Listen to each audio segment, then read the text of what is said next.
សម្បត្តិ53,000 សន្លឹកបានប្រកាសលក់ដាច់អស់រលីងនៅក្នុងការប្រកួតរវាងក្រុមបាល់ទាត់ព្រះខ័នរាជស្វាយរៀងជាមួយក្រុមបាល់ទាត់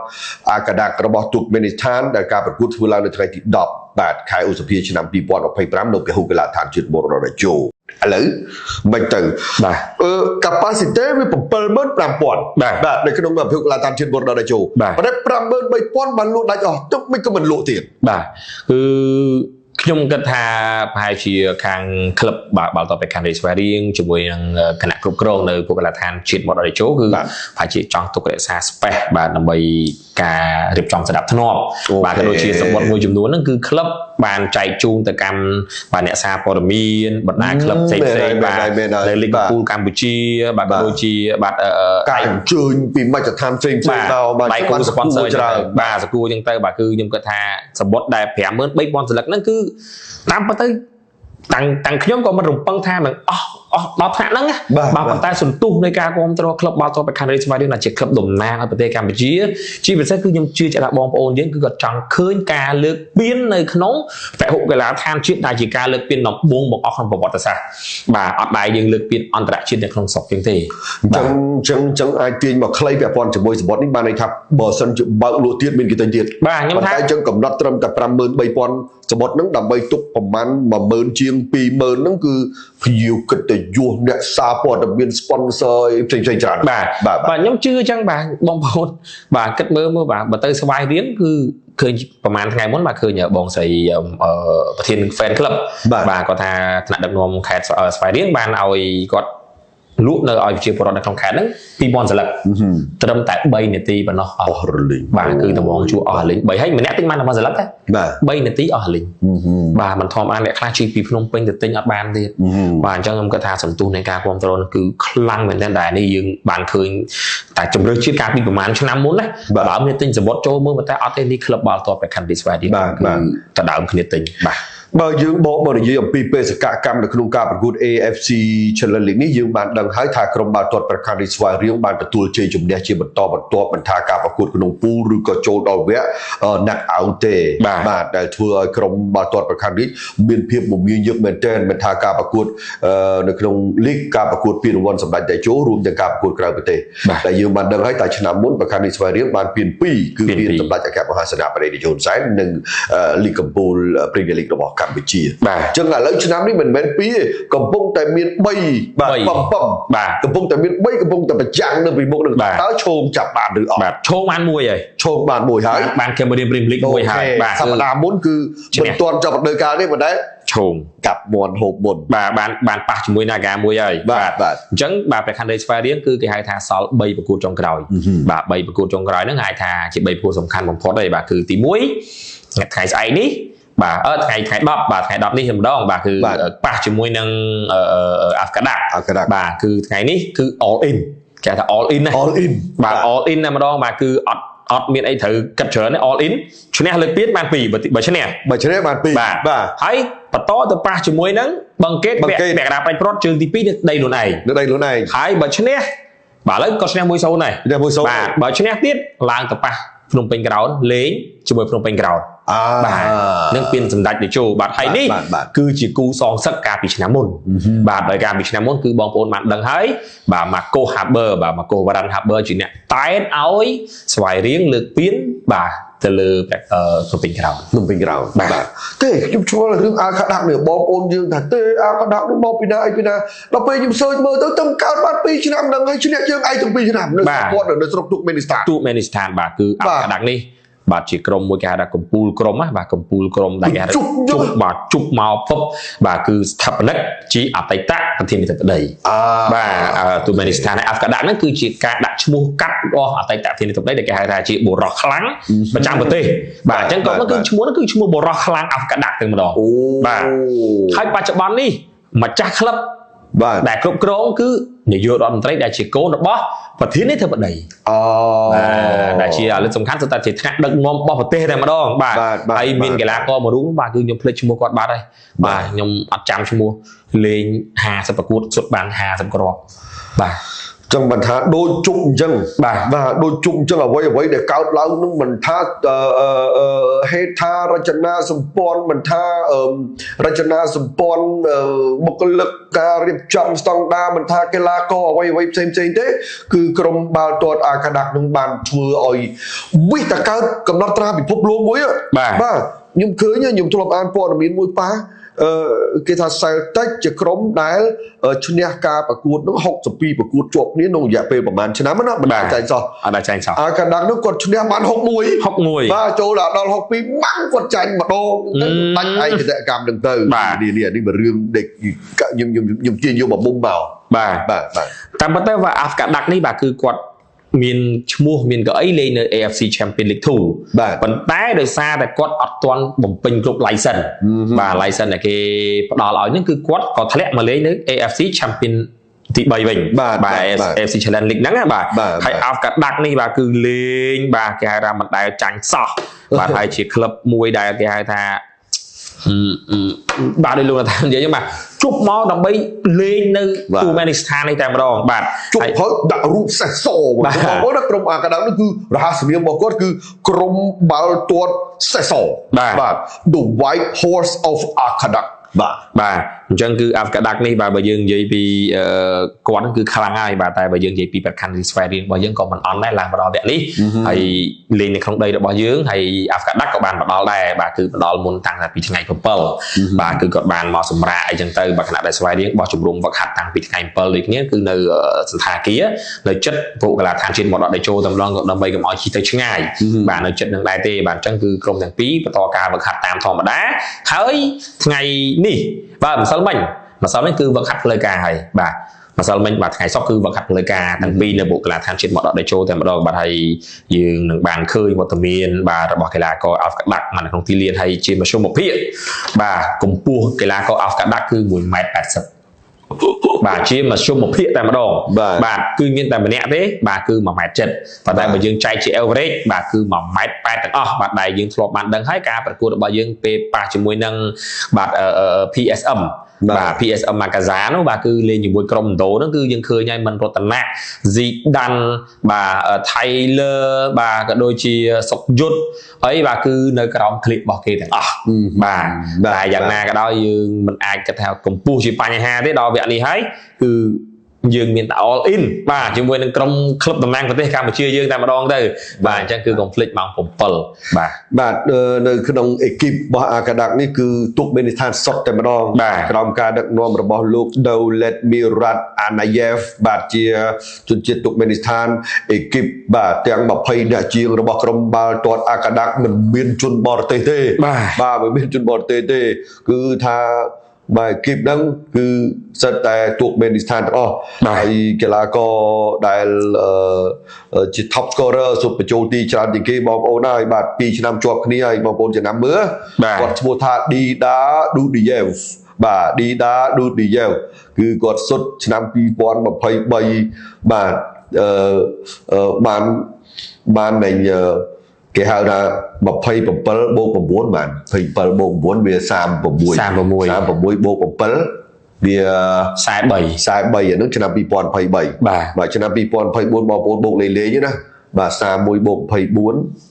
50បាទបាទអានេះ5បាទអានេះខ្ញុំចេះខ្ញុំសុំកាត់មកត្រឹមនេះបានហើយកុំឲ្យបងប្អូនស្ដាប់ទៅវាច្រឡំច្រើនណាបាទគឺកីឡាករ Dida Dudiyev ជា top scorer ម្នាក់បាទរបស់ក្រុមបាល់ទាត់អាកាដាក់ដែលគាត់ក៏នឹងក្លាយជាកីឡាករដែលយើងនឹងចាប់អារម្មណ៍មើលថាឌីដានេះអ្នកណាសុបបាទបាទអញ្ចឹងគឺសម្រាប់ការប្រកួតបាទនៅថ្ងៃនេះបាទស្វែងរៀងប៉ះជាមួយអាកាដាក់បាទអ្នកដែលមានភារកិច្ចធ្ងន់ជាងគេបាទគឺអូដាវរ៉ាបាទសេវិសាលបាទហើយនឹងជាសាតូស៊ីបឬក៏ធីរីចន្ទាប៊ីនមីស៊ូនូឬក៏សារីគ្រីយ៉ាអីគឺតាមរូបភាពជាក់ស្ដែងបាទប៉ុន្តែបើសម្រាប់ខ្ញុំគិតថាការពារខាងក្រោមបាទបើមាន Nick Taylor ល្អឆ្ ឆ្វេងគាត់រត់លឿនណាបាទថៃលើជាប់ការទៀតបាទនេះថៃលើបាទមិនសិនមិញការបាទបញ្ចប់ការមិនសិនមិញតែមិនដឹងថាគាត់បានហាត់អីព្រោះដោយសារតែថ្ងៃនេះគឺជាថ្ងៃហាត់សំខាន់មិនសិនមិញថ្ងៃហាត់សំខាន់ថ្ងៃគាត់ការហ្នឹងថ្ងៃហាត់សំខាន់ហ្មងគេហៅថាហាត់បច្ចេកទេសហាត់លេង11នាក់ហ្មងតែមិនដឹងថាយ៉ាងណាយ៉ាងណីប៉ុន្តែមិនមែនថារ៉ូស៊ីបអីលេងមិនកើតទេបាទប៉ុន្តែរ៉ូដែលពីច្រើនខ្ញុំឃើញគ្រូពាក់ដាក់លេងឆ្វេងការពារឆ្វេងគឺដាក់ Nick Taylor ដោយសារតែគាត់រត់លឿនគាត់ចែកបាល់បានបាទតែឥឡូវយើងអត់ដឹងថាយ៉ាងម៉េចយ៉ាងណាទេបាទគឺមានតែរងចាំបាទមើលជាក់ស្ដែង11អ្នកដំបូងរបស់លោកប៉េបឯងព្រោះបើតាមខ្ញុំប្រមាលមើលទៅ11អ្នកលោកប៉េបអ្នកចាំទីគឺវីរៈតារាការពារស្ដាំគ្រីយ៉ាកដាលអូដាវរ៉ាបាទហើយជាមួយនឹងស៊ឺវិសាលហើយឆ្វេងអាចរ៉ូស៊ីបតែបើសិនជាថៃលើអត់បានលេងទេខ្ញុំគិតថាគ្រូប្រហែលជាតម្លាក់វិសាលមកលេងឆ្វេងវិញអាចដាក់ធីរីឬក៏មីស៊ូនុហ៊ីការុមកលេងការពារកដាលបាទនេះបើតាមខ្ញុំគិតណាបំរើបន្តមានជូសិនទីមានរីយ៉ូហ្វូជីអ៊ីហើយនឹងមរតនាបាទប្រយុទ្ធខ្ញុំគិតថាមានហ្គាប៊ីគ្រីស្ទៀនហើយនឹងស៊ីដានប៉ុន្តែអាចនឹងគាត់ដាក់ប៉ាប់ឡូឲ្យចូលរេងបាទប៊ូផាចានអាចបំរុងអីចឹងទៅព្រោះប៊ូផាចានកម្លាំងគាត់អត់ពេញ 100% លេង90នាទី90នាទីទេបាទអាចនឹងលេងពាក់កណ្ដាលតង់ឬក៏ដំបូងហើយគាត់ថាប្រមាណរបស់ខ្ញុំអញ្ចឹងនឹងមានកីឡាករប្រេស៊ីល2នាក់ទៀតកាឡាស្ណូហើយនឹងកីឡាករមួយរូបទៀតអាហ្នឹងក៏ប្រេញ៉ូបាទបេរីញ៉ូបាទប្រេរីញ៉ូហ្នឹងគឺលេងតិចមកលេងAFC Champions League ដែរអញ្ចឹងបាទអាចថាស្អែកបាទប្រេស៊ីល 4-5 នាក់នេះអាចចេញជួបចេញភ្លៀងគាត់ជីអស់ហើយណាដូចកាប៊ីហ្នឹងថ្ងៃមុនសែងក្រេសប្រែងនេះនោះកាប៊ីគឺគ្រូប៉េបអត់បញ្ជាក់ទេគឺលាបាទតែបើប៉ាប់ឡូគាត់ថាអាចលេងប្រត់បានអញ្ចឹងយើងអត់ដឹងថាយ៉ាងណាយ៉ាងណីជួនកាលកន្លែងនេះក្លឹបអត់ចង់ឲ្យដឹងទេបាទគេហៅថាចិត្តសាស្ត្ររបស់គ្រូបាទគឺអត់ប្រាប់ទេបាទក៏អត់ប្រាប់ទេបាទអញ្ចឹងគឺចិត្តសាស្ត្ររៀងខ្លួនចាំមើលបាទតែខ្ញុំជឿជាក់ថាបើសិនជាប្រេស៊ីលទាំង5នេះក៏អាចលេងជុំគ្នាបានក៏អល់កាដាក់ក៏ពិបាកដែរបាទมันធម្មតាដែរបាទលោកប្រេស៊ីល5អ្នកលេងជាមួយគ្នាបាទអញ្ចឹងអល់កាដាគាត់ទូមែនស្ថានសុតដល់ពេលយើងមានប្រេស៊ីល5មានជប៉ុនផងមានអីផងទៅបាទឥឡូវយើងនិយាយពីចេះវិញយើងនិយាយពីបរិយាកាសទូទៅនៅក្នុងការត្រៀមទស្សនាទាំងអស់គ្នាបាទអញ្ចឹងទី1ការប្រកួតដែលធ្វើឡើងនៅថ្ងៃទី10យើងនេះល្ងាចនេះបាទគឺចាប់ផ្ដើមផ្លុំបច្ច័យជ្រែកម៉ោង7ណាម៉ោង7បាទម៉ោង7គឺផ្លុំបច្ច័យជ្រែកដើម្បីប្រកួតហើយមានការផ្សាយផ្ទាល់នៅលើកញ្ចក់ទូរទស្សន៍BTV បាទហើយ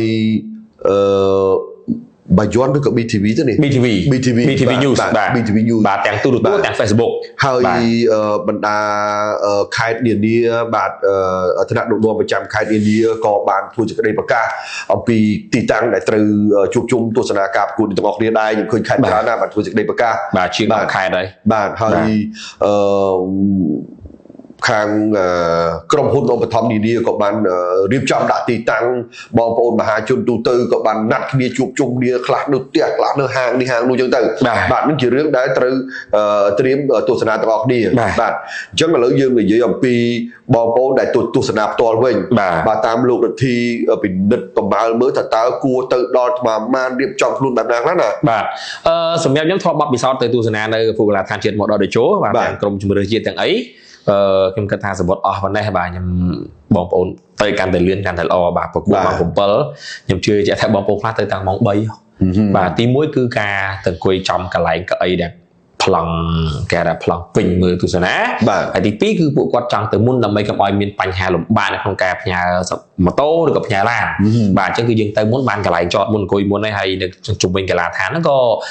ខាងក្លឹបស្វាយរៀងគឺបានផុសនៅក្នុង page ដែរទីតាំងកន្លែងចតដានកន្លែងណាកន្លែងដាក់ម៉ូតូកន្លែងណាកន្លែងទិញអាហារចំណីសម្រាប់អីកន្លែងណាគឺគេបានបង្ហោះហើយបាទ zone ណាចូលទ្វារណាច្រកណាគឺគេបានបង្ហោះហើយអញ្ចឹងបងប្អូនបើសិនជាចង់ងាយស្រួលគឺចូលទៅកាន់ page ស្វ័យរៀងមើលប្លង់គេឲ្យហើយបាទដើម្បីកុំឲ្យលំបាកហើយខ្ញុំគិតថាទៅម៉ោង4គឺល្អបាទ4ហ្នឹងមិនចេញពីផ្ទះទេណា4ទៅដល់ start បាទអញ្ចឹងតែ3ម៉ោងមួយផ្លែតអង្គុយនិយាយគ្នាតែមួយផ្លែតគឺដល់ម៉ោងលេងបាទហើយបងប្អូនទៅដល់ម៉ោង4ហ្នឹងយល់ស្ទើរតែមានអ្នកទៅដល់មុនទៀតហ៎ខ្ញុំជឿថាមានអ្នកទៅដល់តាំងពីថ្ងៃត្រង់បាទអ្នកខ្លះថ្ងៃត្រង់2ដល់10ហើយបាយហើយផឹកកាហ្វេអង្គុយក្នុងហ្នឹងប្រងបាទតែសូមកុំឲ្យមានបាតុភិបនៅក្នុងការចាប់អីទុកមើលកន្លែងចំណុចហ្នឹងមើលទី1បើទៅជុំគ្នាល្អបាទកុំឲ្យថាណាត់គ្នា3នាក់ជិះឡានទៅ3អានោះទៅ